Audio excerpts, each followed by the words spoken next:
Welcome to another American TESOL Presents Free Friday webinars. I'm your host, Shelly Sanchez-Carroll, and today we're going to talk about bringing your textbook to life. We're going to give you activities, so when you're teaching with the course book, you'll be able to get your students not only engaged with the course book, and we know how difficult that can be, but also you'll be able to help your students to take the learning from the textbook and to be able to do different things with it. So I'm going to go ahead and take off the webcam, but hopefully you can still hear my voice and everything. And we will continue the webinar and presentation so you can get a good recording. You can find our courses. We do offer a TESOL certification course, teaching young learners, ESL, and also we have a teaching with technology certification. You can find those at americantesol.com. Whether you're reading with the text, or whether you're teaching with a textbook, a course book, or whether you just are also teaching with a novel, it's important that even though books are really important and they can help guide our curriculum, it's good to be able to stray away from that textbook and to get your students doing more hands-on learning, more learning where they're moving, they're doing projects, and they're really taking that learning and they're making it their own.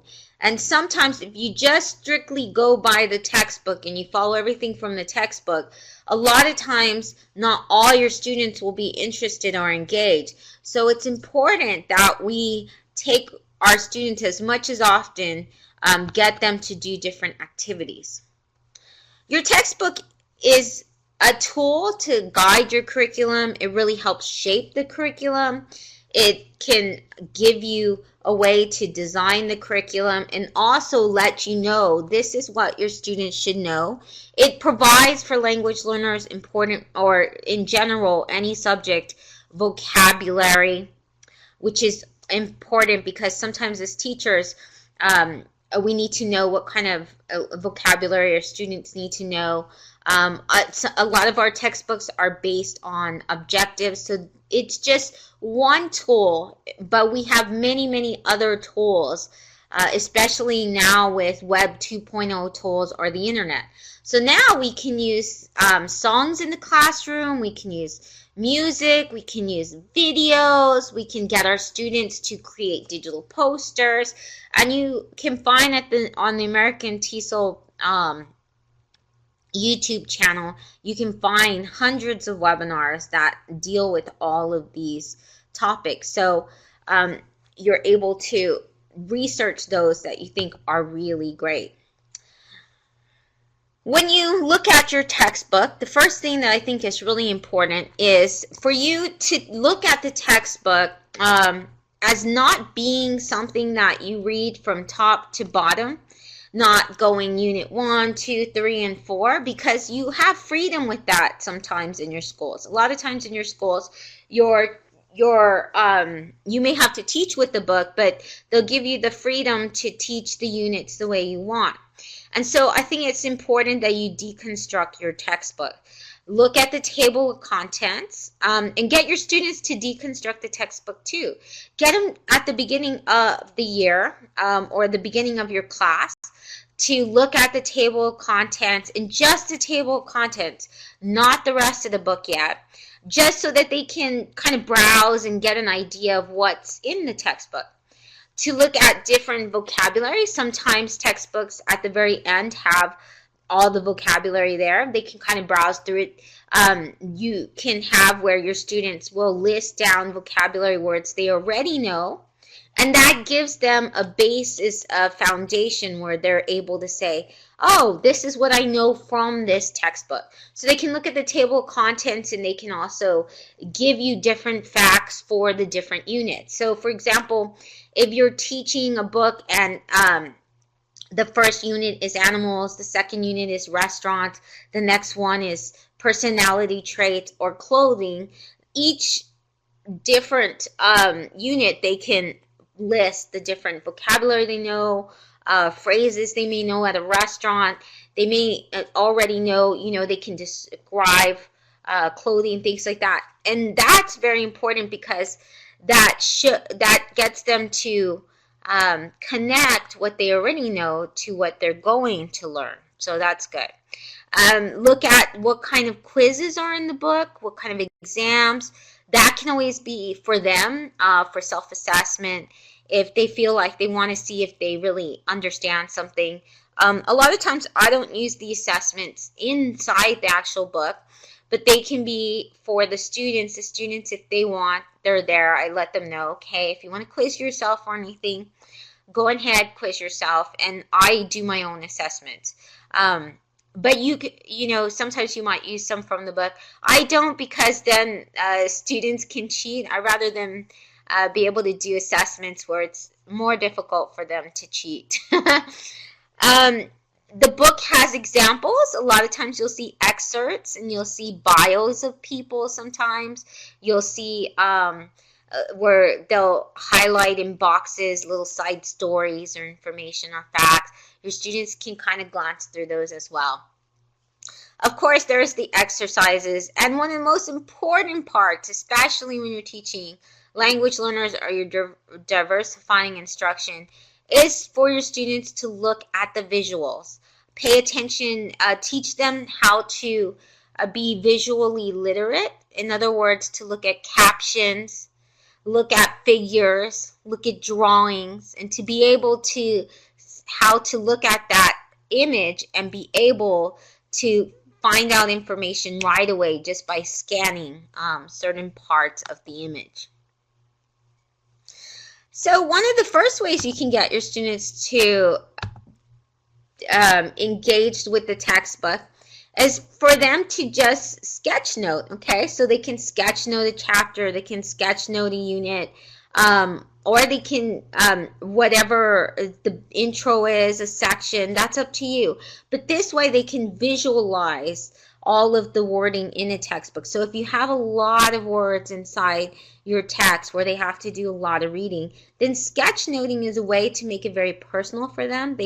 With sketchnoting, you can draw, you can add little wiggles. There's not really a wrong way to sketchnote. So if you teach students how to sketchnote, that's great. One of the best people that I know who does sketchnoting is Sylvia Duckworth. She has plenty of tutorials that you can even play for your students. So that way your students can learn from her how to sketchnote. You can do this as a class exercise together, and you can look at each other's, they can compare each other's sketch notes, and they can look at each other's sketch notes. One thing that I've done in my classroom is on my iPad, I actually started a sketch note and then had my students, I passed out around this iPad and they all added to my sketch note. So that's one way that you can also have like a collaborative group sketch note as well. So instead of just one sketch note per person, we had a whole entire class do a sketch note. So that's something that you can think about as well.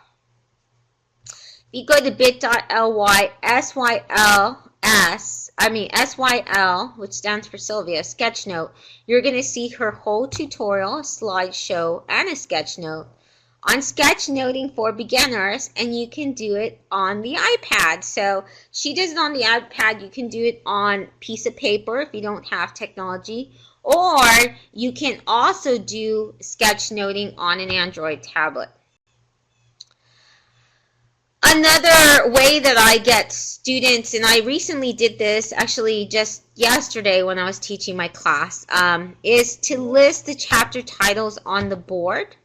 And then what I have students do is they walk up to the board and they write a fact or about the topic or anything they know about the topic. So it could be, yesterday we used current events, but if because we're still working on getting our books, but but you could do that with the chapter titles. I've done that as well. And your students, they don't have to they just write whatever they know about any of the chapters. So they just walk with their dry erase marker and they just have to write one fact. And that's a way to kind of connect them to the different information in the book. It gets them prepared. It's like a preview of what's to come. And it also gets them interested and also provides them a way to share their knowledge with you and to connect their knowledge with the book. Another way you can do this with technology is you can use Padlet or Linowit. That's definitely something I'm using this year with my students. It's a great way to either study a unit, study a chapter, and what you can do is have your students post different findings. So for example, if you're studying the world, then Padlet actually has a map, a template where you can put different countries on, and then your students, when they find information, you can assign them different countries, and then they can post either pictures or a video or some information that they have found about that particular country. But they can do that about any topic that there is. So my favorite is Padlet, but I've used Linowit a lot too. I use Linowit when I want to do, for example, when I want to color code, and I need to do that. So Padlet's not that great for that, but Linowit is. Both are free, both are accessible on the web, on a mobile device, and everything. So I really do like both of them. Google Drive is another great web tool to do collaborative. So you see how these first things, they're collaborative ways to add information from the textbook. They're where students get together and we're studying the whole text as a class. We're sharing information as a class. And so you can do that with Google Slides, Google Docs. You can create a Google Doc or slide, and then students can also add different facts, information. If you use Google Docs, it has a search within the doc. In other words, you don't have to go to Google. It's actually, if you go under research tools, you'll find the search and your students can search from there. So it's really, really great. Oops, we went ahead there. One of the best ways, I think, to get your students to constantly add and contribute to their learning from the book is through social bookmarking and curation. So these are the tools that I recommend. The best ones, in my opinion, are Deagle, Pearl Trees. Scoopit's very good. The thing with Scoopit, though, is you do have a limited number of accounts. So with Scoopit, you will have to just watch how many accounts you have that are free, and then you'll have to pay. So your students may have to open up their own Scoopit account. Pinterest, EduClipper, Life Binders, those are my favorites actually that I use with students. Storify is good too. I think it's better when you're trying to storify videos or things like that. But I would prefer using some other of these tools. Flipboard. Flipboard's a way to kind of make a visual magazine. A lot of teachers really love Flipboard. I think it's a lot more limiting actually than a lot of these other web tools. Flipboard doesn't really allow you to move around articles. It doesn't really allow you like to edit titles or anything. But it's a great quick way to kind of make a magazine of anything your students have created for that textbook. So for example, let's say you're studying a chapter and you do a Flipboard chapter. That could be the magazine.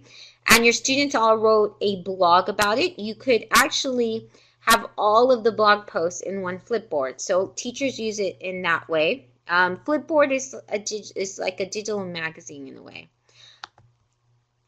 EduClipper is also a really great tool. It looks like Pinterest, but it's for education. It's available on the web, and it does have a lot of great free features. It does have a free version. So your students for each chapter can create a board, and it can have information. It could have their assignments. It could have their homework.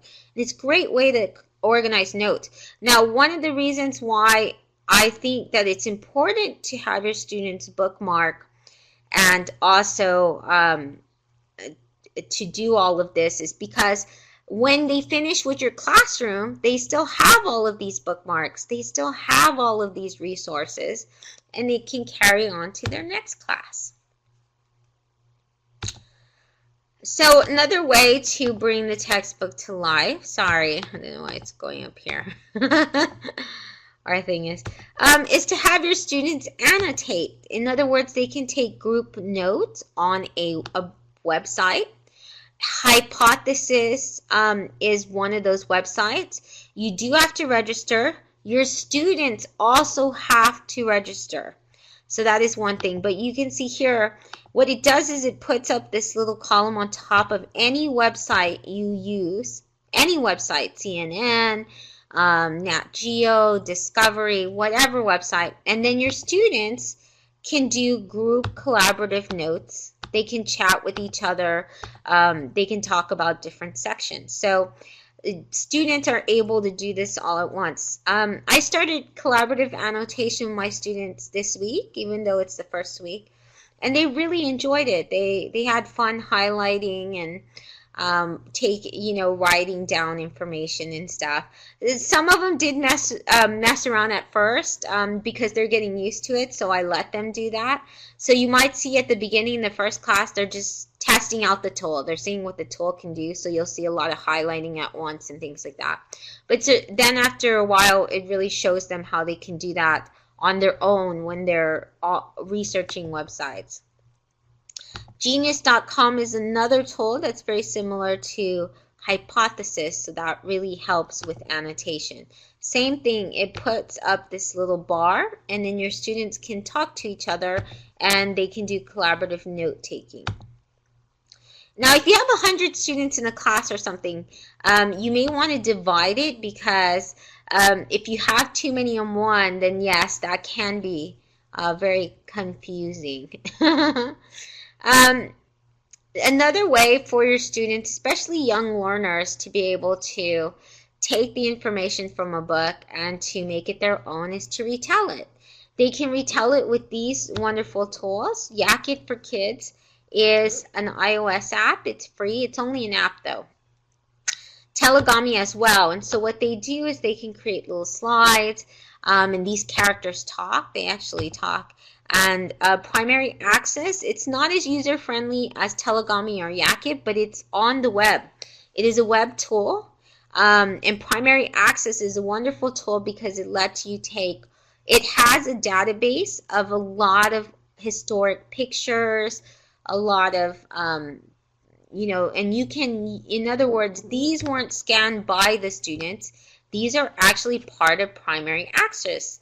And it has all these activities your students can do, like this interview one. I love this interview one where it has this funny little character who is interviewing, as you can see here, Abraham Lincoln. And then there's another president as well. So primaryaccess.org, it's free. It takes a little while to learn how to use the tool, so please test that one out first. And Telegami and Yak It for Kids are both very good. So using graphic organizers is also another great way to bring your textbook to life. Your students, they can either do this on a piece of paper, or they can use one of the online tools like Lucidchart, Creately.com, which both have where your students can create their own graphic organizers, and they can use different types of graphic organizers to bring their textbook to life. Padlet is another great example. Padlet actually has where you're able to make like a cognitive map, concept mapping. So your students, if you do this on the web, your students, the whole entire class can do it. But if you don't do it on the web and you do it on like the iPad, I don't think they have the collaborative yet. You might have to pay for that. So just to let you know, you get 5 Padlets for free. You can add images, links, all kinds of things. We're going to go back because I don't know. Read, Write, Think has plenty of activities for students, lots of interactives, which include also types of graphic organizers. They also have one for newspaper press. They have one to make online magazines, a poetry generator, so they have a lot of different web tools. You can have your students play games related to with the information from a book. You can create those games, or your students can create those games. So, for example, one of the best tools is getkahoot.com. There's also one called Quizzes now that's similar to GetKahoot. Quizzes is is a really good tool. I don't have it up here, but Quizzes is a great tool. There's TinyTap, and TinyTap is made for iOS devices and for Android devices. Even very young learners. So if you have 3 or 4-year-olds, or 5 or 6 or 7 that you teach, they can create a game with TinyTap. It's very easy. I've had teachers all over use it with their 6-year-olds, and with their 6-year-olds actually creating a game. So TinyTap is a very good tool. It's easy to make the games on TinyTap, so your students can make those games.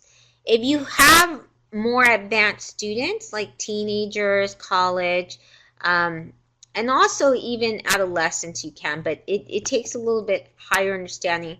You can use Scratch, and your students can make a very in-depth game and things like that. GetKahoot's easy to make a GetKahoot, so teachers and students both love that. Now, another way is sometimes teachers will actually take a game, like for example Minecraft, and they teach what is part of a book. For example, with math, you learn about shapes. So in Minecraft, the students will build with different shapes. They'll design buildings. With history, they'll design an entire civilization. They'll put the components, and so they learn the information from the book, but they recreate the world within Minecraft. So that's how teachers have brought their book to life and gotten away from the textbook. They see what the students are able to refer to the textbook, and then what they've read about, they recreate online. There are infographics, data visualization. So we have Pictochart, Infogram, Canva, Visme, Smore, and Genially are tools I recommend. They're all 6 of them are free. That's why I recommend them. But you can always introduce a chapter with an infographic. You can show your students an infographic. They can look at the infographic and start gathering insight. And this is great because your students, especially language learners, need visuals. They need a way to be able to, so if you have it, when you're using your textbook, it's important that you get your students to see a visual first, whether it be or multimedia, like a video, to introduce the chapter. Because if your textbook has a lot of information, it has a lot of text, and especially for language learners and also different learning needs, a visual or having like a video or multimedia, even an audio, will make it easier for them to be introduced to that topic, and it'll make it better for their learning. There's a lot of great timeline tools. So sometimes in your book you'll have where it follows a timeline, and your students can take that information. They can create their own timelines for free. Now these tools are really great. There's 6 of them: the Time Toast, History, Time Guider, Time Rhyme, Tiki-Talkie, and Dippity. Tiki-Talkie is really pretty, but all of these are visual. They allow you to put the date. They allow you to put video or images at times, and it's really, really a nice look. And your students create these timelines. They're pretty easy to use. Basically, your students get the information they read. They post it within the timeline. They can add a picture they find online to go with that. And so they're taking the textbook and they're making it more visual. So you can have your students work in pairs and create a timeline together. This is what it looks like here on Time Toast. They have the picture, and then they just have a little bit of text. So that's basic, easy English, just a few sentences that your students should be able to handle. You can look at it in another view where it just lists the images, it lists the dates, and it lists the different information. You can even add links. You can have them add links where it'll go.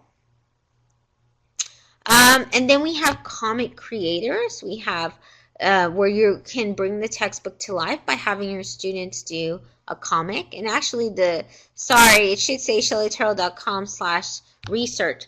And if you're looking for the different timeline tools, you will have to actually look on American TESOL, because that's where it's actually listed. So I'll put that link on for American TESOL, the timelines, because that's where it is. I haven't posted on my site yet, but it will be there. Sorry about that. This post will provide you with more. It'll provide you with 10 ways to use that. Let me see. There you go. Oh wait, that's the wrong one. So let me go ahead and do that for you again. It's americantesol.com/blogger, and I believe it says timeline tools. There it is. It's so comic creators, so that would be shellyterrell.com/comics. And with all of these topics, you can always look in the American TESOL blog or shellyterrell.com, and if you search for it, then you'll be able to find it as well. So comics are really great for language learners. It puts the different information in frames, and it also lets you know whether or not your learners will actually understand the textbook. So here's where one of my students, they did Pride and Prejudice, a section of Pride and Prejudice, and they have the characters there. The characters, they got the dialogue from the book, and they recreated and modernized it. And that's something that your students can do. They can take, for example, characters in a book, and then they can put it in they can put it on a comic. If you have, for example, role plays, then your students can use the role play section, and they can create a comic out of a role play. That's a very easy way to do role plays, and use comics to bring that to life and get every student to be able to do it. The problem is sometimes when we do the role plays, or if we don't get the students to create with it, then we only have a few students who are able to do those. There's usually about 9 role plays or something like that, and unless you pair them, so that's why. Yes, a lot of tools. So virtual field trips, your students, they can go travel to the places that are described in your textbook. There's Google Lit Trips, and Google Lit Trips recently had an update, so they are a better website, so that is really, really good. Google Cardboard, you can get your students a set of virtual glasses. Well, the cardboards are very inexpensive, but they're able to travel, and they're able to go to virtual reality and see these places. I love the Google World Wonders project. They have where you can kind of time travel, see how a place looked like in the past, the 1920s and things like that. Google Cultural Trips, of course, and then Google Earth. You can have your students do audio projects, so they can create a podcast from the information from the book. So what you're doing in all of these activities, I know there's tons and tons and tons of ideas. There's just hundreds of ideas, and there's lots and lots of tools. You can always come back, watch the recording, and also you can always just pick 1 or 2 of these activities to bring your textbook to life. Test it out, and then you can come back, and then you can always do some more. So that's whichever one stands out and you think, oh, that might be the easiest thing for me to do right now. And then you can go and you can look at the different webinars that connect with that, or the different tools, and you'll get more information, because we have a webinar on video. We have a webinar on using audio. We have a webinar on using different types of these, or you can take other courses. So Peggy mentions, and she just signed up for a video course on GarageBand. So that's my suggestion. Don't get overwhelmed. These are a lot of ideas, and just pick a few of the ideas that you want to get really excited about this year, and try to use in the classroom, and then go explore it further. You can explore it on either the American TESOL. We have our YouTube channel, which will show you a past webinar that you may have not, you may have missed, or you just want to reference again. We offer the slides and also the bookmarks. So with audio projects, you can have your students take information and they can create a newscast or like a podcast with news. They write a quick short script which summarizes the information from the section, and then they put it like in a radio show, or they make a little thing about it. Like now, Haram, you were asking about video projects earlier. And so you can find those at video, shellyterrell.com/video. And there's a lot of ways that you can recreate a scene from the textbook or what is happening within the textbook. You could, a lot of students, if you have the time, it's very fun to do a claymation or animated video. Okay, so what you do is your students will get some Play-Doh or they'll get some clay, and they make a little stop motion film with characters that they mold out of it, and then it's really fun. A lot of teachers have done that with students, and it's a great way to have fun while also sharing what was in that section or chapter. You can also do a documentary, so they can go around and they can actually interview people. You can do that a lot with history, or maybe they can just do an interview where they can and put that on a video, or they can put that on an audio too. They can Skype with someone from that, let's say they're learning about another country and they Skype with that. They can create a video out of that. Of course, they have to get permission to record that person and post it up. They can do something like, for example, a silent film where they make a movie, but it has no words that are spoken.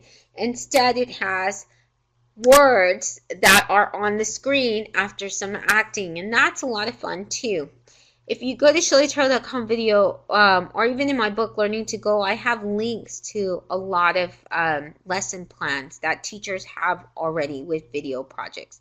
And in fact, at shellyterrell.com/video, there's this one site, and it has over 1,000 free lesson plans on how to use video, different free video projects.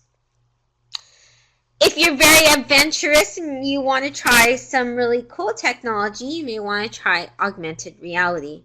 The people that, there's a lot of people that are great with augmented reality, but the tools that I think are really easy for teachers to use is Quiver Vision and Erasma, but especially Quiver Vision. Quiver Vision, you just print out a paper that your students color, and then you can pass your one phone around and they can see how they're able to come up, and they're able to see the character come to life. It's really, really very cool.